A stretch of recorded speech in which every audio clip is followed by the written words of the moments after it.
The saying, if it ain't broke, don't fix it, definitely applies to the current Volkswagen Caddy.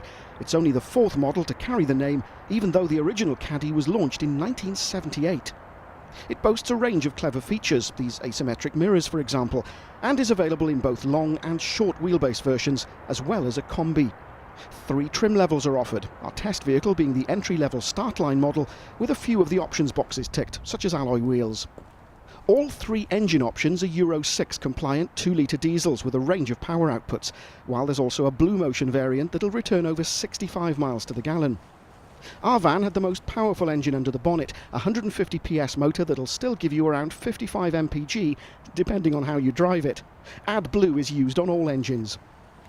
The vehicle you see before you is a long wheelbase Caddy Maxi, so it features a couple of additional standard features compared to the short wheelbase Caddy.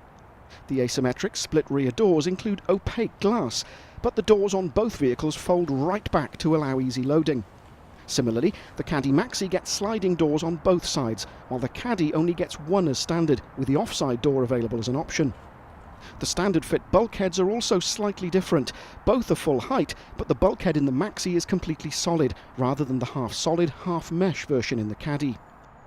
Looks-wise, the current van is an evolution rather than a revolution, but it's still a good looker.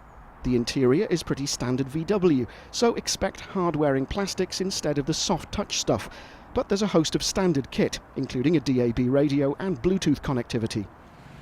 It drives well too, as Volkswagen's experience in developing its car range was clearly put to good use when it came to designing the underpinnings of the Caddy.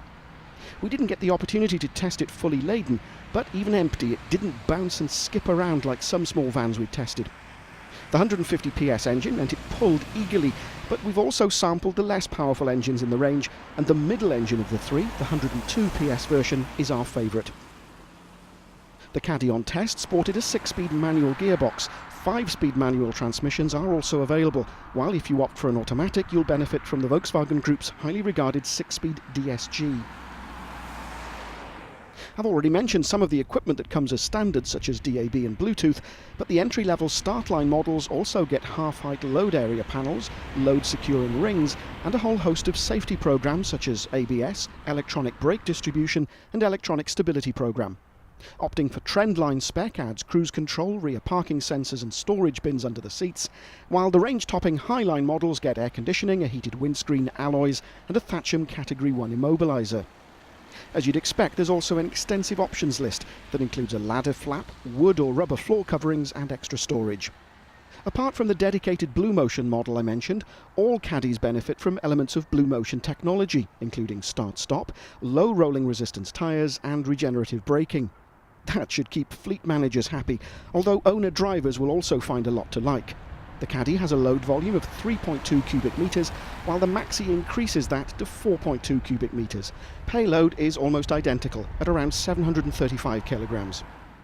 Enough facts and figures. Is the Caddy Maxi a decent alternative to the current offerings from the likes of Ford, Mercedes and Fiat? The answer has to be a resounding yes, thanks largely to that improved interior and its driving manners. It doesn't have a high roof option, so you'll have to look at the Crafter range if that's important to you, but it's a similar story for vans like the current Transit Connect. The VW Caddy success story then is set to continue for a good few years to come. After all, if it ain't broke,